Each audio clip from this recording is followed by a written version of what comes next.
सोलंबर के अलग अलग कोनों से, प्रतापगढ़ के अलग अलग कोनों से और डूंगरपुर के अलग अलग क्षेत्र से तमाम जो साथी आज समर्थन करने आए हैं, उनका मैं हृदय की गहराई से बहुत बहुत धन्यवाद करता हूं। साथियों,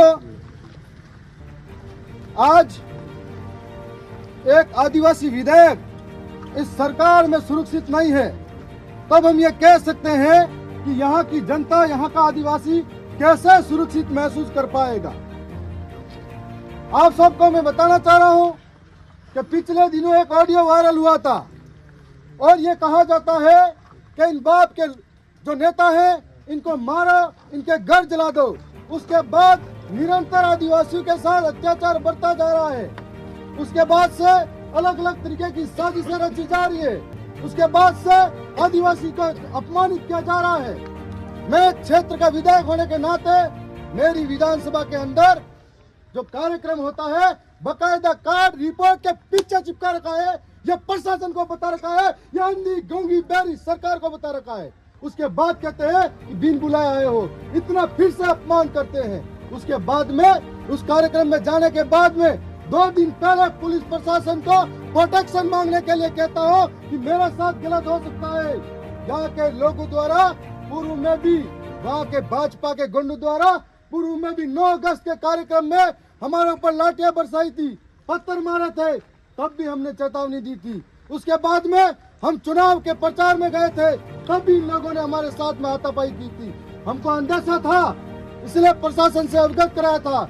लेकिन मेरी आंखों के सामने मैं चिल्लाता रहा, यह मेरे जिला अध्यक्ष है, मैं चिल्लाता रहा, यह मेरे कार्यकर्ता है, इनको मार रहे हैं, आप उनको बचा लीजिए, लेकिन कोई बचाने नहीं आता है। उनकी आंखों के सामने दौड़ दौड़ के गाली गलौज की जा रही है, वो वीडियो में भी दिख रहा है। प्रत्यक्ष यहाँ का डीवाईएसपी गवाह है। इनके लिए सबूत चाहिए, कौन सा सबूत चाहिए इनको? और तो सामने देख रहे हैं, उसके बाद सबूत मांग रहे हैं। और उसके बाद में प्रशासन कहता है कि आपको यहाँ से जाना पड़ेगा और यहाँ पे कोई कार्यक्रम नहीं होता है। मेरी पीठ पीछे कार्यक्रम धोखे से करते हैं। इसका मतलब यह सब उस सरकार के इशारों पे काम करने वाले लोग हैं। इसका मतलब सबके सब गुनहगार हैं।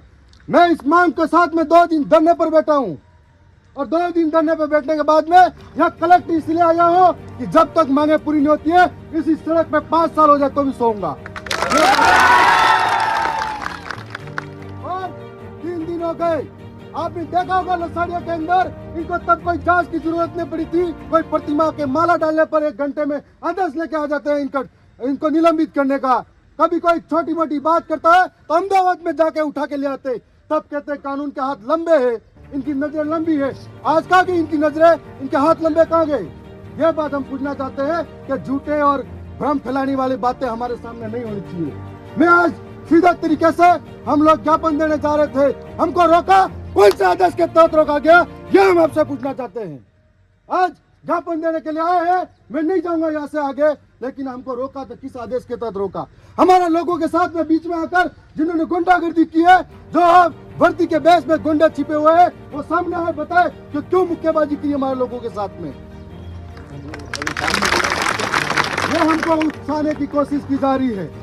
आज सरकार के सामने हम लड़ रहे हैं। हमारे लोगों के सामने सरकार को सोचना चाहिए कि इस तरीके से हमारे क्षेत्र के अंदर शिक्षा की व्यवस्था चरमराई हुई है।